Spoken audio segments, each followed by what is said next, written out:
하나님의 말씀은 유다서 1장 3절로 6절까지의 말씀입니다. 사랑하는 자들아, 내가 우리의 일반으로 얻은 구원을 들어 너희에게 편지하려는 뜻이 간절하던 차에 성도에게 단번에 주신 믿음의 도를 위하여 힘써 싸우려는 편지로 너희를 권하여야 할 필요를 느꼈노니 이는 가만히 들어온 사람 몇이 있음이라. 죄는 옛적부터 이 판결 받기로 미리 기록된 자니 경건치 아니하여 우리 하나님의 은혜를 도리어 세격거리로 바꾸고 홀로 하나이신 주제 곧 우리 주 예수 그리스도를 부인하는 자니라. 너희가 본래 범사를 알았으나 내가 너희로 다시 생각나게 하고자 하노라. 주께서 백성을 애굽에서 구원하여 내시고 후에 믿지 아니하는 자들을 멸하셨으며 또 자기 지위를 지키지 아니하고 자기 처소를 떠난 천사들을 큰 날의 심판까지 영원한 결박으로 허감에 가두셨으며. 아멘. 오늘은 에덴 동산에서부터 교회 안에 들어와서 미혹의 영으로 활동하고 있는 마귀에 대해서 알아볼 것입니다. 그렇다면 마귀는 무엇을 통해서 하나님의 백성들을 미혹하고 있는가?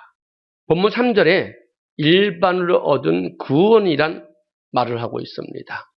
이 일반으로 얻은 구원이란 말은 하나님의 은혜로 구속, 곧 죄사함을 받은 것을 말합니다. 고린도전서 12장 3절에서는 성령이 아니고는 누구든지 예수를 주시라 할 수 없느니라 말씀하고, 마태복음 16장 16절과 17절에서는 예수님이 그리스도시요 살아계신 하나님의 아들로 알게 하는 이는 혈육이 아니라 하나님이라고 말씀하고 있습니다. 이외에 로마서 8장 16절에서는 성령이 친히 우리 영으로 더불어 우리가 하나님의 자녀인 것을 증거하나니라고 말씀합니다. 여러분, 우리가 우리의 죄에서 사함받은 것은 남들보다 지혜롭거나 특별해서 받은 것이 아니라 하나님의 전적인 은혜라는 것이지요. 이처럼 하나님의 은혜로 구속 곧 제사함 받은 것을 일반적으로 얻은 구원이라고 말하는 것입니다. 그래서 유다는 그 구원에 대해서 편지하려다가 성도에게 단번에 주신 믿음의 도를 위하여 힘써 싸우라는 편지를 해야 할 필요를 느꼈다고 말을 하고 있습니다.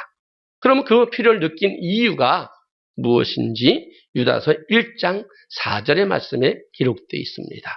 이는 가만히 들어온 사람 몇이 있음이라. 저희는 옛적부터 이 판결을 받기로 미리 기록된 자니 경건치 아니하여 우리 하나님의 은혜를 도리어 세격거리로 바꾸고 홀로 하나이신 주제 곧 우리 주 예수 그리스도를 부인하는 자니라. 아멘. 이는 하나님께서 성도에게 단번에 주신 믿음의 도를 위하여 힘써 싸워야 하는 이유는 가만히 들어온 사람 몇이 있다. 곧 옛적부터 지옥의 판결을 받기로 미리 기록된 마귀와 그의 사자들 때문이라는 말씀입니다. 마귀가 교회 안에 가만히 들어와서 하나님의 백성들을 미혹하여서 하나님의 말씀하신 그 말씀, 믿음의 도에 대해서 불순종하게 하기 위하여 나타나 있으니까 너희는 그 믿음의 도를 지키기 위해서 힘써 싸우라는 말씀이지요. 그렇다면 하나님께서 단번에 주신 믿음의 도는 무엇이며 마귀가 하나님의 백성을 믿음의 도에 불순종하도록 미혹하는 것은 무슨 이유 때문인가? 첫째, 믿음의 도는 하나님께서 택하신 백성들과 맺은 언약이기 때문입니다. 하나님은 아브라함의 자손, 곧 이스라엘 백성들을 택하시고 그들을 애굽에서 구원하여 내시는 과정을 통해서 창조의 목적과 택하신 목적과 구원의 목적을 알게 하셨는데 성경은 그 목적이 하나님을 섬기게 하기 위함이라고 말씀하시고 있지요. 이게 하나님은 세상을 사람을 창조할 때부터 그 택하신 사람들을 정하신 교회로 인도하시고 그곳에서 하나님을 어떻게 섬겨야 하는지에 대한 법을 알게 하여 주시는 것입니다. 그래서 백성이 지켜야 할 법을 명하셨지요. 성경 그 법을 여호와의 도, 내 도, 믿음의 도, 규례와 법도와 율법, 계명이라고 말씀을 합니다. 하나님은 그 명하신 법에 대해서 택하신 자와 언약을 맺으셨는데 지금부터 성경을 통해서 정말 그러한가 확인을 해 보시겠습니다. 먼저 하나님께서 택하신 자, 인류 역사상 가장 먼저 택하신 사람은 누구인지 창세기 2장 7절의 말씀을 보시겠습니다. 여호와 하나님이 흙으로 사람을 지으시고 생기를 그 코에 불어넣으시니 사람이 생명이 된지라. 아멘. 여러분, 하나님이 태초에 천지를 창조하셨는데 창조하시면서 여섯째 날에 하나님의 형상과 모양대로 사람을 만드셨습니다. 그때 하나님은 흙으로 사람의 육체를 만드시고 그 코에 생기를 불어넣어 생명이 되게 하셨다고 말씀하시지요. 즉 사람을 하나님과 교통할 수 있는 영적인 존재로 만드셨다는 것입니다. 그 사람이 바로 첫사람 아담입니다. 그러므로 첫사람 아담은 인류의 조상이요 하나님께서 최초로 택하신 사람이라는 것입니다. 다음으로 하나님께서 택하신 자는 누구인가? 개인적으로는 아담입니다. 그렇다면 개인이 아닌 민족적으로 보면 이스라엘 민족, 곧 아브라함의 후손을 말합니다. 그래서 이스라엘 민족을 가리켜 구약의 선민이라고 부르는 것입니다. 창세기 15장 13절로 16절까지 말씀을 보시겠습니다. 여호와께서 아브라함에게 이르시되 너는 정령이 알라 내 자손이 이 땅에서 객이 되어 그들을 섬기겠고 그들은 400년 동안 내 자손을 괴롭게 하리니 그 섬기는 날을 내가 징치할지며 그 후에 내 자손이 큰 재물을 이끌고 나오리라. 너는 장수하다가 평안히 조상에게로 돌아가 장사될 것이요 내 자손은 4대 만에 이 땅으로 돌아오리니 이는 아모리 족속의 죄악이 아직 관영치 아니함이니라 하시더니 아멘.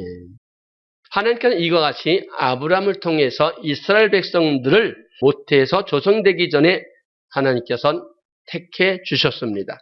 그리고 그의 후손 곧 이스라엘 민족들을 택하시고 이방에게 객이 되어 고통을 받은 후에 4대 만에 애굽에서 구원하여 내셔서 자기 백성 삼으시겠다고 약속하신 말씀이 신명기에도 기록되어 있습니다. 신명기 4장 20절의 말씀입니다. 여호와께서 너희를 택하시고 너희를 새 풀무 곧 애굽에서 인도하여 내사 자기 기업의 백성을 삼으신 것이 오늘과 같아도. 아멘. 신명기 14장 2절의 말씀도 보시겠습니다. 너는 너의 하나님 여호와의 성문이라 여호와께서 지상 만민 중에서 너를 택하여 자기의 기업의 백성을 삼으셨느니라. 아멘. 이와 같이 하나님은 천하 만민 중에 한 민족 곧 이스라엘 민족을 택하시고 그들을 애굽에서 큰 권능으로 친히 인도하여 자기 기업의 백성으로 삼으셨습니다. 이처럼 하나님께서 처음 택하신 자는 개인으로는 첫사람 아담이요 민족적으로는 이스라엘 민족인 것입니다. 그렇다면 신약시대에 이르러 하나님께서 택하신 자는 누구를 말씀하시는지 베드로전서 2장 9절의 말씀을 보시겠습니다. 오직 너희는 택하신 족속이요 왕같은 제사장들이요 거룩한 나라요 그의 소유된 백성이니 이는 너희를 어두운 데서 불러내어 그의 기이한 빛에 들어가게 하신 자의 아름다운 덕을 선전하게 하려 하십니다. 아멘. 지금 베드로 사도는 편지의 수신자에게 너희는 택하신 족속이요라고 말씀합니다. 그렇다면 사도 베드로가 말한 택하신 족속이라고 칭한 너희는 누구를 말하는가? 베드로전서 1장 1절로 2절의 말씀을 보시면 알 수 있습니다. 예수 그리스도의 사도 베드로는 본도, 갈라디아, 갑바도기아, 아시아의 비도니아에 흩어진 나그네 곧 하나님 아버지의 미리 하심을 따라 성령의 거룩하게 하심으로 순종함과 예수 그리스도의 피부름을 얻기 위하여 택하심 입은 자들에게 편지하노니 은혜와 평강이 너에게 더욱 많을지어다. 아멘. 이 말씀 본과 같이 베드로가 전한 수신자는 이 편지의 수신자는 예수 그리스도의 이름을 믿고 그 피로 말미암아 구속 곧 죄사함을 받은 성도들을 말하는 것으로 베드로사는 이들을 가리켜 택하신 족속이라고 말하는 것입니다. 따라서 신약시대에 하나님께서 택하신 자, 하나님의 미리 아심을 따라서, 즉 창세전에 그리스도 예수 안에서 택점함을 받은 자들 가운데 성령으로 예수님을 주로 고백한 성도들을 말하는 것입니다.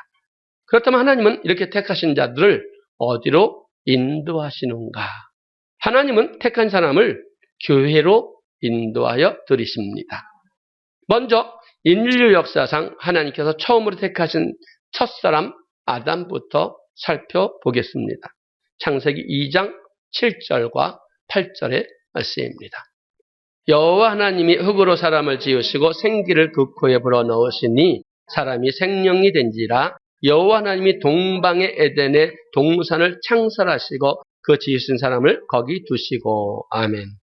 하나님께서는 흙으로 사람을 지으시고 생기를 그 코에 불어넣어 생명, 즉 하나님과 교통할 수 있는 상령이 되게 한 사람을 에덴의 동산을 창설하시고 그 지은 사람을 거기에 두셨습니다.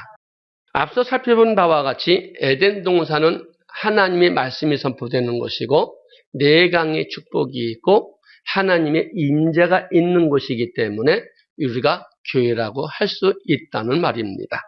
그러므로 하나님께서 생명이 된 아담을 에덴의 동산에 두셨다는 것은 생명 곧 산령이 된 사람을 세상 아무 곳에나 두지 아니하시고 반드시 교회로 인도하여 들이신다는 말씀입니다. 그렇다면 구약의 선민 이스라엘 백성들은 하나님께서 어떻게 하셨는가?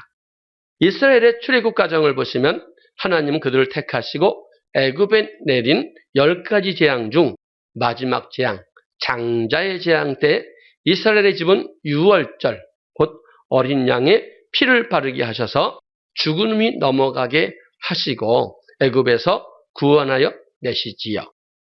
그리고 애굽에서 나온 그들을 낮에는 구름 기둥, 밤에는 불기둥, 홍해를 갈라서 마른 땅을 건너게 하여 주시고 여호와는 나의 힘이요 노래여 구원이라고 고백하게 만드십니다.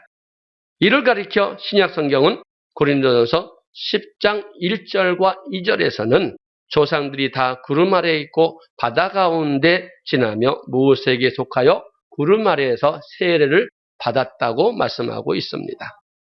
그런데 하나님은 애굽에서 구원해내신 이스라엘 백성들을 곧바로 가나안 땅으로 인도하여 드리지 아니하시고 40년 동안 광야에 있게 하셨습니다. 이 광야를 가리켜 사도행전 7장 38절에서는 광야 교회라고 말씀하고 있음을 우리는 익히 알고 있지요. 다시 한번 확인합니다. 사도행전 7장 38절 시내산에서 말하던 그 천사와 및 우리 조상들과 함께 광야 교회에 있었고 또 생명의 돌을 받아 우리에게 주던 자가 이 사람이라. 아멘. 하나님께서는 생명이 된 첫사람 아담을 에덴의 동산을 창설하시고 그거로 인도하셨던 것과 마찬가지로 애굽에서 구원받은 이스라엘 백성들을 세상에서 교회로 인도하여 교회 생활하게 하시는 것입니다. 그렇다면 예수 그리스도를 주로 고백한 신약시대의 성도들, 저와 여러분은 어떻게 되는가? 여러분 마태복음 6장 13절 이후의 말씀을 보면 예수께서는 가이사랴 빌립보 지방에 내려가시면서 제자들에게 묻습니다. 사람들이 나를 누구라고 하느냐라고 물으실 때 더러는 세례 요한이요 예레미야요 엘리야요 선지자 중에 하나라고 대답하고 있지요. 그때 예수님은 제자들에게 다시 묻습니다. 그렇다면 너희는 나를 누구라고 하느냐라고 물었을 때 사도 베드로가 말을 합니다. 주는 그리스도시요 살아계신 하나님이라고 말씀하고 있지요. 그렇게 믿음의 고백을 하였습니다. 마태복음 16장 15절과 16절의 말씀을 보시겠습니다. 가라사대 너희는 나를 누구라 하느냐? 시몬 베드로가 대답하여 가로되 주는 그리스도시요 살아계신 하나님의 아들니이다. 아멘. 바요나 시몬아 내가 복이 있다 말씀하시면서 그 고백한 것은 네가 아니라 혈육이 아니라 하나님 아버지시라고 말씀하고 있습니다. 그리고 베드로에게 내가 이 반석 위에 교회를 세우리니 라고 말씀하셨지요. 마태복음 16장 17절 18절의 말씀입니다. 예수께서 대답하여 가르사대 바요나 시몬아 내가 복이 있도다. 이를 내게 알게 하니는 혈육이 아니요 하늘에 계신 내 아버지시니라. 또 내가 내게 이르노니 너는 베드로라. 내가 이 반석 위에 내 교회를 세우리니 음부의 권세가 이기지 못하리라. 아멘.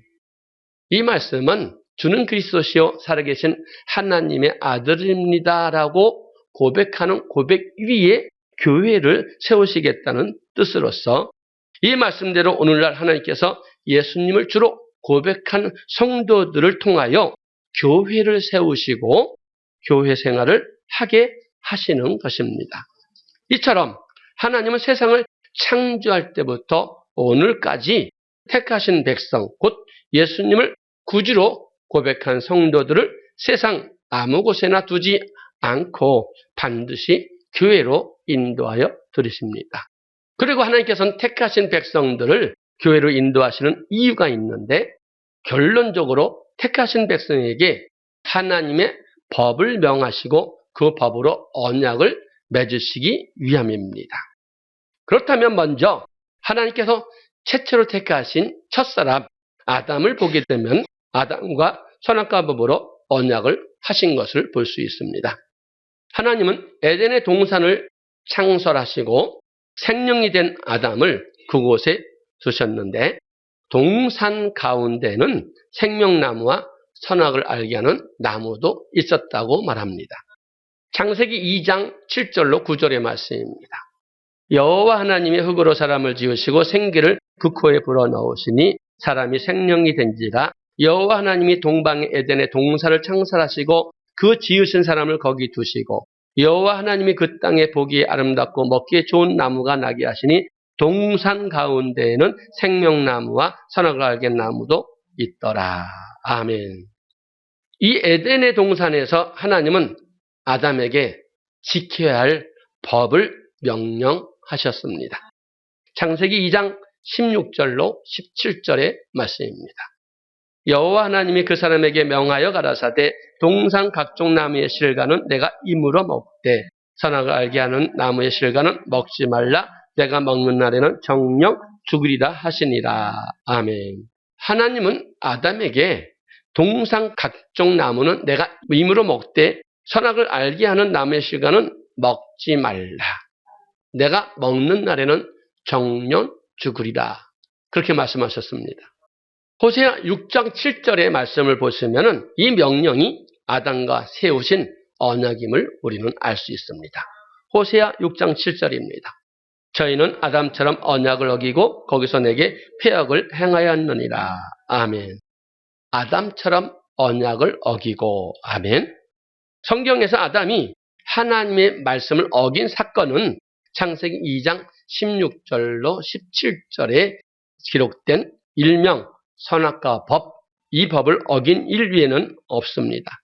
따라서 아담이 법을 어겼다는 것은 창세기 2장 16절로 17절에 아담이 하나님께서 명하신 법을 지키며 살기로 언약을 맺었는데 그 언약을 어겼다는 말씀과 같은 것입니다.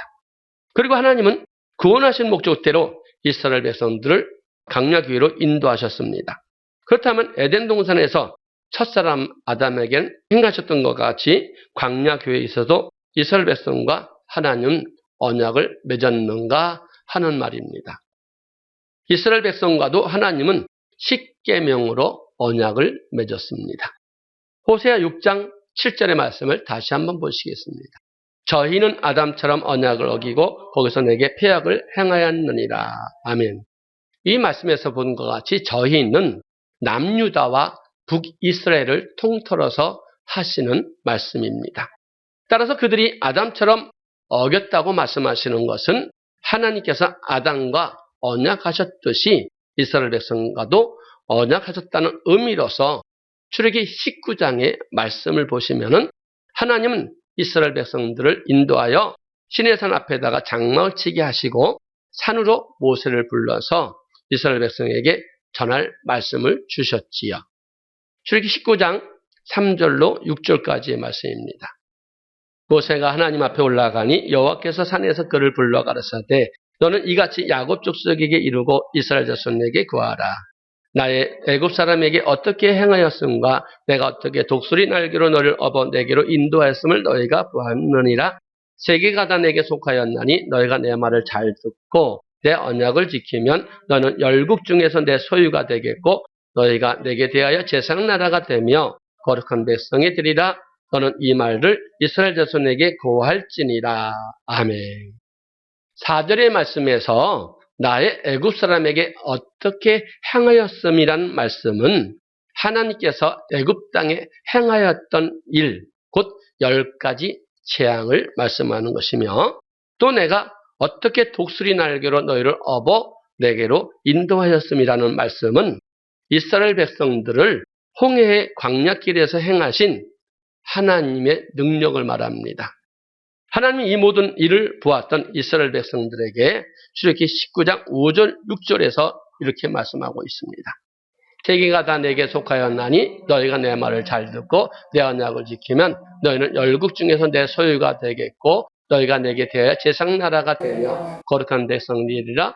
너는 이 말을 이스라엘 자손에게 고할지니라 라고 말씀하셨습니다. 이미 이스라엘 백성들은 하나님이 전지전능하시고 무소부지하신 능력을 목도한 백성들이었기에 하나님의 십계명이 그들에게 주어지기 전에 그들은 일제히 여호와의 명하신 대로 다 행하겠다고 응답하는 것을 볼 수 있습니다. 출애굽기 19장 8절입니다. 백성이 일제히 응답하여 가로되 여호와의 명하신 대로 우리가 다 행하리이다. 모세가 백성의 말로 여호와께 회부하매. 아멘. 이 하나님은 모세에게 이스라엘 백성들을 성결케 하라고 명하시고 제3일에 시내산 앞 불 가운데 강림하셔서 그 음성으로 십계명을 반포하시고 이에 모세를 통해서 각종 율례를 말씀하셨습니다.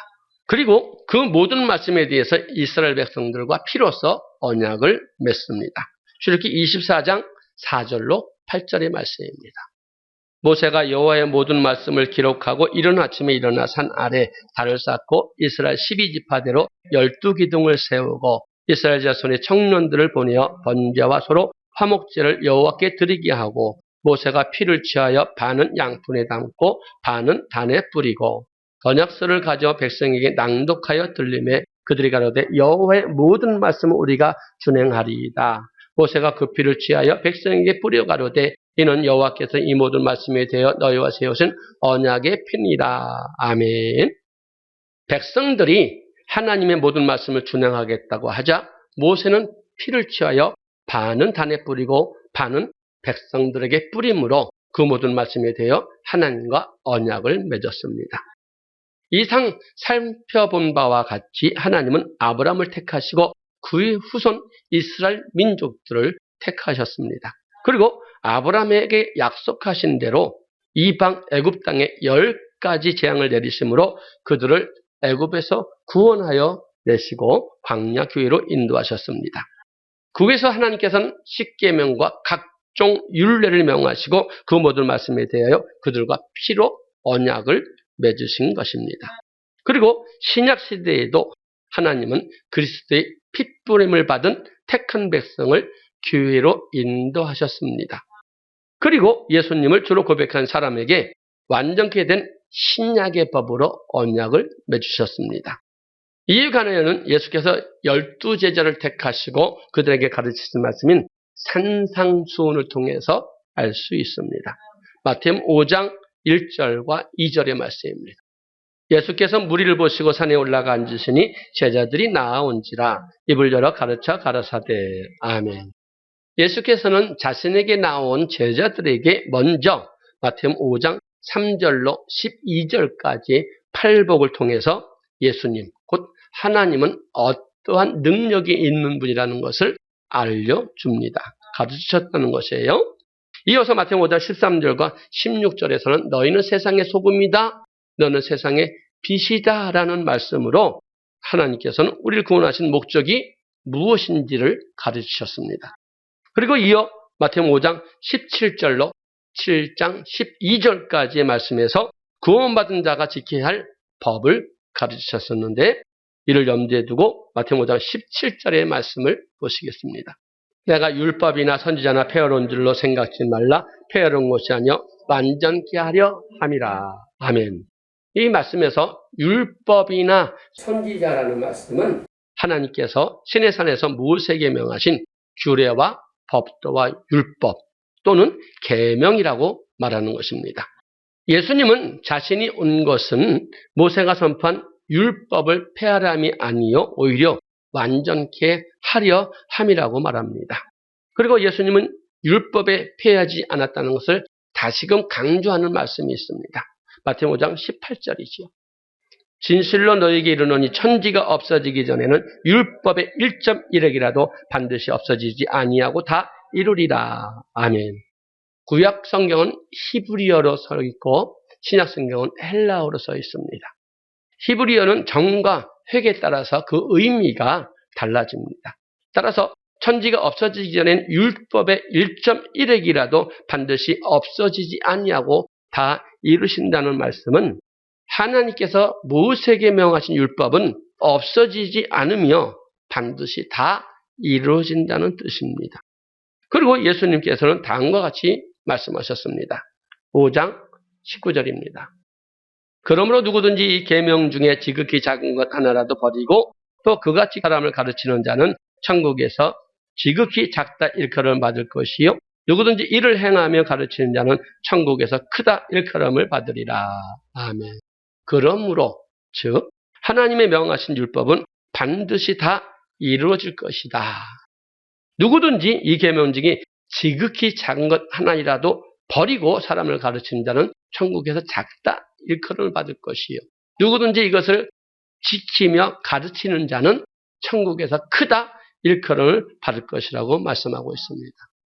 그리고 21절부터 예수께서 이 땅에 오셔서 완전케 한 법에 대해서 말씀하셨는데 그중 두 가지만 살펴보겠습니다. 먼저 마태복음 5장 21절로 22절까지의 말씀입니다. 옛사람에게 말한 바 살인치 말라 누구든지 살인하면 심판을 받게 되리라 하였다는 것을 너희가 들었으나 나는 너희에게 이르노니 형제에게 노하는 자마다 심판을 받게 되고 형제를 대하여 나가라 하는 자는 공회에 잡히게 되고 미련한 놈이라고 하는 자는 지옥불에 들어가게 되리라. 아멘. 여러분 구약시대에는 육체적으로 살인하는 것만 살인죄에 해당이 되었습니다. 그러나 예수님은 형제에게 노하고 형제에 대해 나가라. 나가라는 말은 너 바보다 라고 말하는 것입니다. 미련한 놈이라고 하는 사람도 심판을 받게 된다고 말합니다. 이는 형제를 미워하는 것도 살인죄라고 말씀하시는 것입니다. 요한일서 3장 15절의 말씀입니다. 그 형제를 미워하는 자마다 살인하는 자니 살인하는 자마다 영생이 그 속에 거하지 아니하는 것을 너희가 아는 바라. 아멘. 그리고 두 번째로 예수님은 간음에 대해서 말씀하셨습니다. 마태복음 5장 27절로 28절까지의 말씀입니다. 또 간음치 말라 하였다는 것을 너희가 들었으나 나는 너희에게 이르노니 여자를 보고 음욕을 품은 자마다 마음에 이미 간음하였느니라. 아멘. 여러분 간음죄 역시 구약에는요. 몸으로 행하는 것만 해서 간음죄로 해당되었습니다. 그러나 예수님은 몸으로 간음을 행하는 것뿐 아니라 여자를 보고 음욕을 품어도 마음에 이미 간음한 것이라고 말씀합니다. 이와 같이 예수님은 구약시대에 모세를 명하신 율법은 결코 폐하지 않으시고 오히려 겉의 법인 구약의 법에 속의 법을 더하셨습니다. 마음의 법을 더하셨다는 것이지요. 이를 두고 예수님은 자신이 온 것은 율법이나 선지자를 폐하러 온 것이 아니라 완전케 하려 함이라고 말씀하신 것입니다. 이는 하나님께서 창조시대 에덴 동산에서 첫사람 에덴에게 선악과 법을 명하시고 출애굽 광야교회에서 이스라엘 백성들에게 규례와 법도와 율법과 계명을 명하신 것 같이 오늘날 예수님을 믿는 성도에게는 완전케 된 산상수훈의 법을 주셨다. 또한 구약시대의 모세에게 명하신 율법을 이스라엘 백성과 언약을 세우셨듯이 신약시대에 이르러서 예수께서 완전하신 법에 대하여 예수를 믿는 성도와 언약을 세우신다는 것입니다. 이에 모세는 이스라엘 백성들과 세우신 언약에 대하여 다음과 같이 가르치십니다. 신명기 5장 2절과 3절입니다. 우리 하나님 여호와께서 호렙산에서 우리와 언약을 세우셨나니 이 언약은 여호와께서 우리 열조와 세우신 것이 아니요 오늘날 여기 살아있는 우리 곧 우리와 세우신 것이라. 아멘. 여호와께서 호렙산 곧 시내산에서 이스라엘 백성들과 세우신 언약은 우리 열조 곧 출애굽 1세대와만 세운 것이 아니라 우리 곧 출애굽 2세대와도 세우신 것이라고 하였습니다. 또 신명기 29장 14절과 15절에서는 이렇게 가르치셨습니다. 내가 이 언약과 맹세를 너에게만 세운 것이 아니라 오늘날 우리 하나님 여호와 앞에서 우리와 함께 여기 선 자와 오늘날 우리와 함께 여기 있지 아니한 자에게까지니. 아멘. 하나님께서 이스라엘 백성들과 세우신 언약은 시내산에서 하나님과 언약한 출애굽 1세대뿐 아니라 2세대와도 세우신 것이며 더 나아가서 아직 태어나지도 아니한 후손들까지도 세우신 것이라고 말씀합니다. 이럴 때 하나님께서 이스라엘 백성과 세우신 언약은 오늘날 예수를 믿는 우리와 장차 태어나 예수를 믿게 될 우리의 후손들의 후손들까지도 이 언약은 적용된다는 말씀입니다. 말씀을 맺겠습니다. 지금 살펴본 바와 같이 하나님은 택한 자를 교회로 인도해 들이시지요. 하나님의 백성들이 지켜야 할 법을 명하시고 그와 언약을 맺으십니다. 어디서? 교회에서. 생명이 된 첫사람 아담을 에덴 동산으로 인도하셔서 선악과 법을 명하시고 언약을 맺으셨습니다. 또 구약의 선민 이스라엘 백성들을 광야 교회로 인도해 주셔서 규례와 법도 곧 율법을 명하시고 언약을 맺었습니다. 마찬가지로 하나님은 예수님을 구주로 고백한 우리를 교회로 인도하셔서 완전케 하신 산상수훈의 법으로 우리와 언약을 맺으시며 우리의 후손들 역시 동일하게 교회로 인도하시고 하나님의 법을 명하시며 그들과도 언약을 맺으실 것입니다. 이와 같이 하나님께서 그 택하신 자에게 명하신 법, 곧 택하신 자와 맺으신 언약이 바로 성도에게 단번해 주신 믿음의 도라는 것입니다. 이를 지켜 행하는 것이 하나님의 경외하며 섬기는 것이요 하나님께서 우리를 구원하신 목적입니다. 그런데 앞서 유다서 1장 3절 4절에서 통해서 알 수 있었듯이 마귀는 창세로부터 교회 안에 가만히 들어와서 하나님의 백성을 미혹하여 믿음의 도에 불순종하게 하고 있습니다. 그러면 하나님의 백성 곧 성도는 믿음의 도를 지키기 위해서 힘써 싸워야 된다는 것을 편지로 쓰기에 필요로 느꼈다고 말하는 것입니다.